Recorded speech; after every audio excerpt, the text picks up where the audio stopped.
주님께서는 십자가를 지시기 전에 마지막으로 예수님의 제자들과 함께 오늘 본문에도 나와 있지만 겟세마네라는 동산으로 올라가십니다. 그리고 그곳에서 세 번이나 반복하여 기도하게 되어지시죠. 그리고 그런 기도의 자리에 예수님은 제자들에게 깨어서 함께 기도하자라고 부탁을 하십니다.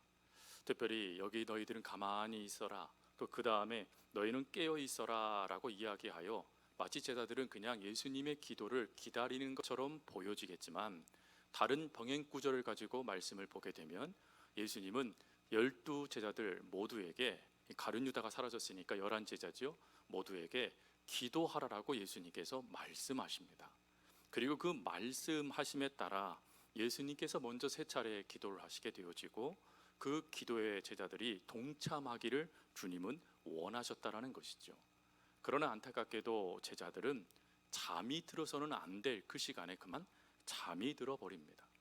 그리고 그 모습에 주님은 다시 베드로에게 오셔서 뭐라고 말씀하시냐면, 시몬아 자느냐, 한시 동안도 나와 깨어 있을 수 없느냐 라고 말씀하시면서 깨어서 기도하지 못하는 그 모습을 안타까워 하십니다. 이때 예수님께서 제자들이 그런 모습을 보시면서 왜 너희는 깨어 기도하지 못하니? 라고 말씀하실 때에 그 물음의 의미는 사실 제대로 우리는 이해할 수가 없습니다. 왜 그러냐면 성경에 그 의미를 구체적으로 언급해 놓으시고 있지 않기 때문에 그렇습니다. 하지만 이때에 예수님의 심정은 이해할 수 있지요.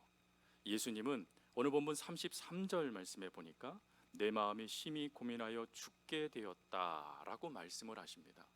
즉 예수님은 지금 그 심정이 정말 말할 수 없이 괴롭고 힘든 상태였다라는 것입니다. 그 힘들고 어려운 상태에 제자들에게 기도를 요청을 하였는데, 그 기도의 요청을 받은 제자들은 예수님의 그 요청을 무색할 정도로 무시하면서 오히려 잠을 자게 되어지는 그 모습이 성경에 나와 있다라는 것입니다. 그리고 이때의 이 모습을 히브리서 말씀을 보면 더 분명해져요. 히브리서 5장 7절 말씀에 가보면 예수님께서 기도하시는 모습들이 이 구절을 통해 나타나게 되는데, 이 구절 가운데 핵심은 예수님이 심한 통곡과 눈물로 간구와 소원을 올리셨다라는 표현입니다. 즉 예수님은 지금 이 자리에서 가만히 침묵으로 기도하신 게 아니시라는 것입니다. 예수님께서 우시면서 그리고 큰 소리로 그 자리 가운데 기도하셨음에도 불구하고 제자들은 전혀 그 기도에 반응하지 못하고 오히려 잠만 자고 있었던 모습을 성경은 예수님의 기도와 대조해서 보여주고 있는 것입니다. 여러분, 예수님이 왜 그러면 기도하셨습니까? 왜 예수님은 제자들에게 기도하라라고 말씀하셨을까요? 분명 우리들은 여기에서 먼저 예수님이 그 다음에 짊어지실 사건을 우리가 알고 있기에, 십자가의 사건이 그 어느 것보다 중하고 또 그 사건은 일반 사람들이 감당할 수 없을 정도의 죽음의 문제이니 예수님이 이것 때문에 괴로우셨겠구나.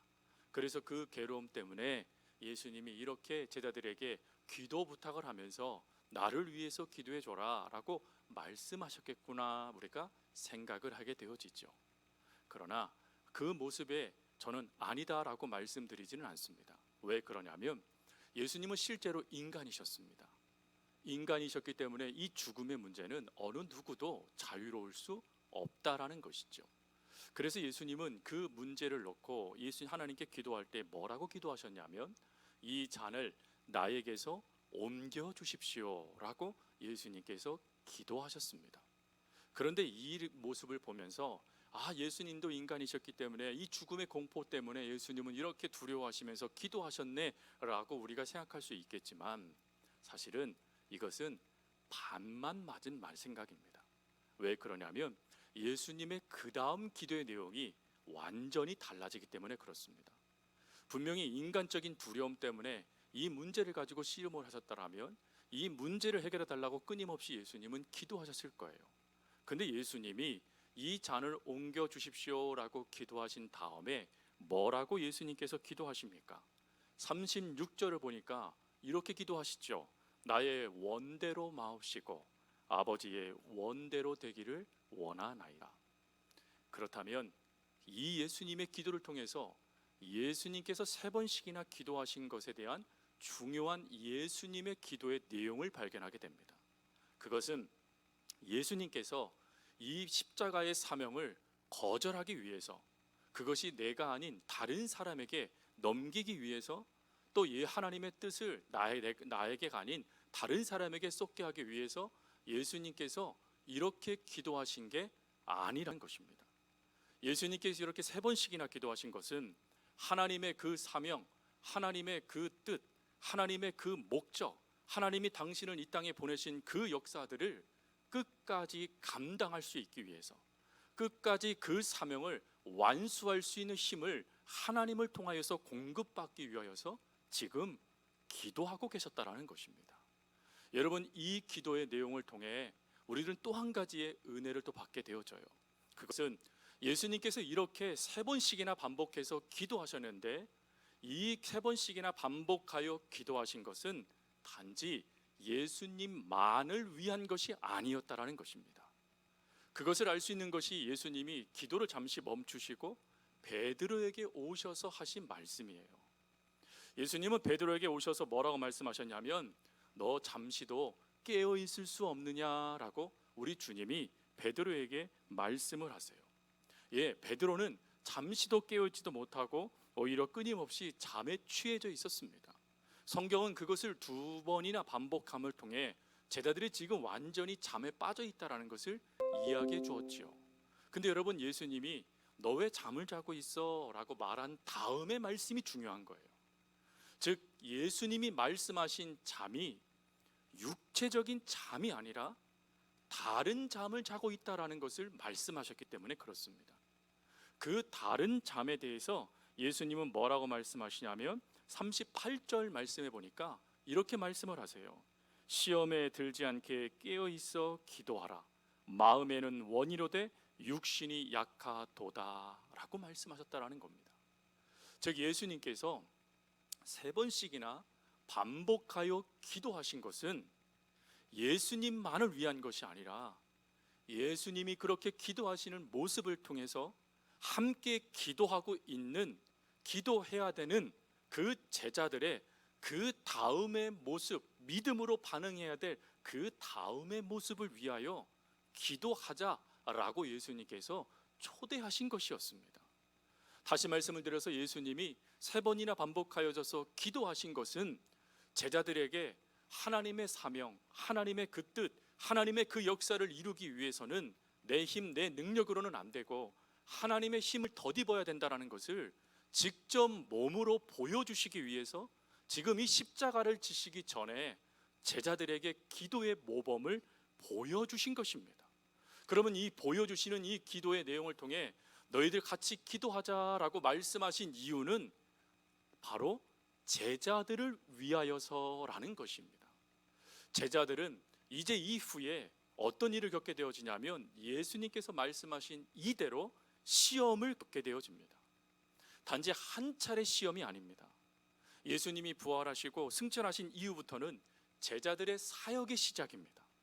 근데 제자들의 사역의 시작에는 한결같이 무엇이 따라왔냐면 시험이 따라왔습니다. 끊임없이 예수님을 배반하도록, 끊임없이 예수님을 부인하도록 이들 가운데 끊임없는 시험이 이들에게 찾아왔다라는 것입니다. 그러니 그 모든 것들을 아시는 주님은 기도하지 않는 제자들을 보시면서 슬퍼하실 수밖에 없는 겁니다. 기도로 내가 지금 하나님의 뜻을 붙잡고 있는데 너희들도 기도로 하나님의 뜻을 붙잡지 못하면 너희들 시험에 빠질 수 있어. 너희들의 육신은 너무나 약해. 그래서 너희들의 육신을 의지하면 안 돼. 우리 주님이 지금 이렇게 말씀하시며 그들에게 기도의 자리로 끊임없이 그들을 초대하시면서 무릎을 꿇으라고, 하나님께 기도하라고 지금 간청하듯이 말씀하고 계시는 거예요. 그런데 이럼에도 불구하고요, 잠을 자버립니다. 그랬더니 어떤 일이 발생되어지죠? 예수님이 말씀하신 그대로 나타납니다. 베드로가 예수님을요 곧 부인하게 되지 않습니까? 시험에 들었습니다. 즉시 한 사람도 아니고 3 사람을 통하여서요 그에게 시험거리가 다가왔습니다. 근데 그 시험거리가 다가오는 그때 베드로가 믿음으로 그 시험을 이겨냅니까? 믿음으로 하나님의 뜻에 반응하며 하나님의 사명은 이것이구나, 그럼 내가 이렇게 살아야지 하고 그 자리 가운데 내가 예수 믿는 사람이요 라고 말을 합니까? 아니죠. 예수님을 부인합니다. 뭘 말하는 겁니까? 그는 시험에 들었다라는 것을 말하는 것입니다. 여러분, 시험이 들 때 그 다음 메시지까지 우리 주님은 미리 예고하셨습니다. 그 다음 말씀이 뭐죠? 닭이 3번 울기 전에 넌 나를 3번 부인할 거다 라는 말씀이에요. 여러분, 여기에서 왜 주님이 닭을 이야기하셨을까 생각해 보셔야 됩니다. 물론 그 다음에 닭이 울었으니 그러시겠다 생각하실 거예요. 그런데 지금 제자들이 예수님과 함께 기도할 이 자리에 그들은 지금 어떤 상태에 있었습니까? 잠을 자고 있었습니다. 주님이 시험에 들지 않도록 기도해라 라고 말했을 때 이 시험은 바로 영적인 믿음의 시험이었습니다. 그렇다면 닭이 3번 운다라는 이것은 그가 영적인 시험 가운데 빠진 이유가 무엇인지를 깨닫게 해주시는 하나님의 뜻이 담겨져 있는 중요한 상징입니다. 여러분, 닭은 어떻지요? 닭이 아침에 울면 이제 일어날 때가 됐구나 하는 것을 알게 되어집니다. 예, 마찬가지입니다. 닭이 3번 웁니다. 그랬더니 베드로가 어찌하죠? 베드로가 잠을 자고 있었던 영적인 문제에 깨어남의 역사가 일어납니다. 그 깨어남의 역사를 72절은 이렇게 얘기를 해요. 우리 마태복음 14장요 72절 말씀을 같이 한번 읽겠습니다. 닭이 곧 2번째 울더라. 이에 베드로가 예수께서 자기에게 하신 말씀 곧 닭이 2번 울기 전에 내가 3번 나를 부인하리라 하심이 기억되어 그 일을 생각하고 뭐 했대요? 울었더라. 무슨 말이죠? 비로소 영적으로 깨어나기 시작했다라는 거예요. 왜 주님이 기도하라라고 말씀하셨는지, 왜 한시도 깨어 있을 수 없느냐라고 말씀하셨는지 비로소 알게 됐다라는 것입니다. 비로소 그가 영적인 잠에서 깨어나기 시작하니 예수님이 왜 웃었는지, 예수님이 왜 놀라셨는지, 예수님이 왜 슬퍼하셨는지 비로소 알게 됐다라는 겁니다. 그 모든 것이 바로 십자가가 아닌 자신을 위하여서 울었다라는 것을 알게 되는 거예요.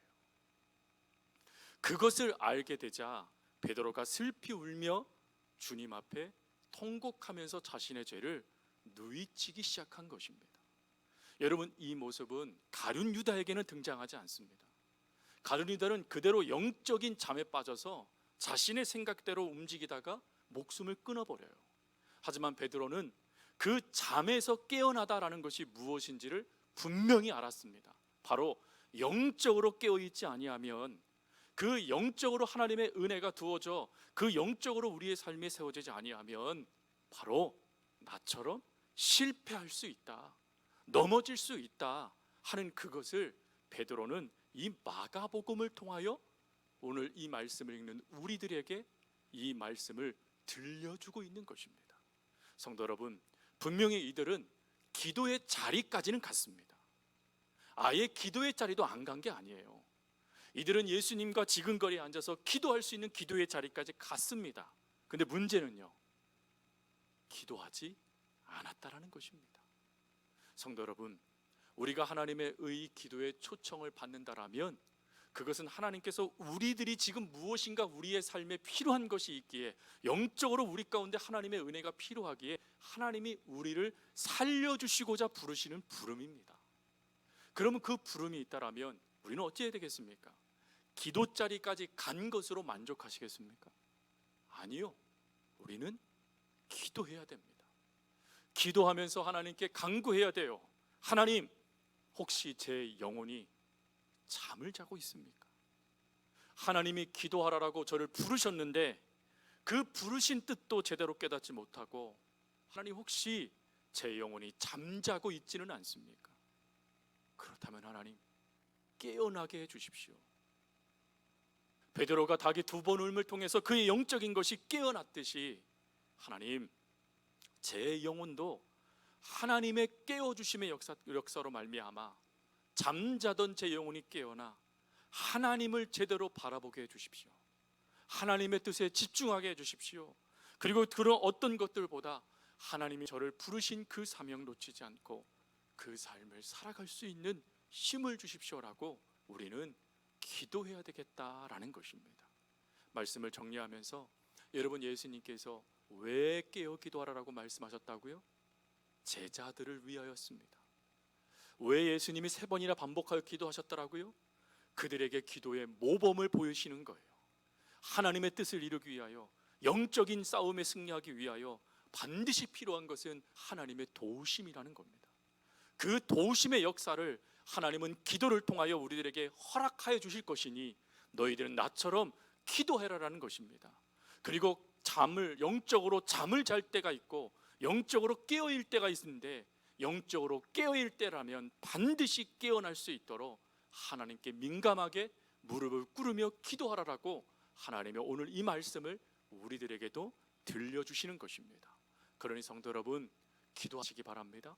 하나님이 여러분들을 깨워주시고 불러주시는 그 역사에 부담 갖지 마시고 왜 다른 사람을 부르시지 나를 부르시나 그러지 마시고, 그 자리가 나를 살리는 자리다, 그 자리가 영적으로 죽을 수밖에 없는 나를 깨워주시는 하나님의 은혜의 자리다 라고 믿는 믿음을 가지고 하나님의 깨워주심의 그 역사에 기뻐하며 기쁜 마음으로 기도의 자리에 나아가 하나님 앞에 이 말씀하신 것, 시험에 들지 않도록 기도하라 라는 이 말씀에, 하나님, 제가 이 시험에 들지 않도록 기도하고 있어요.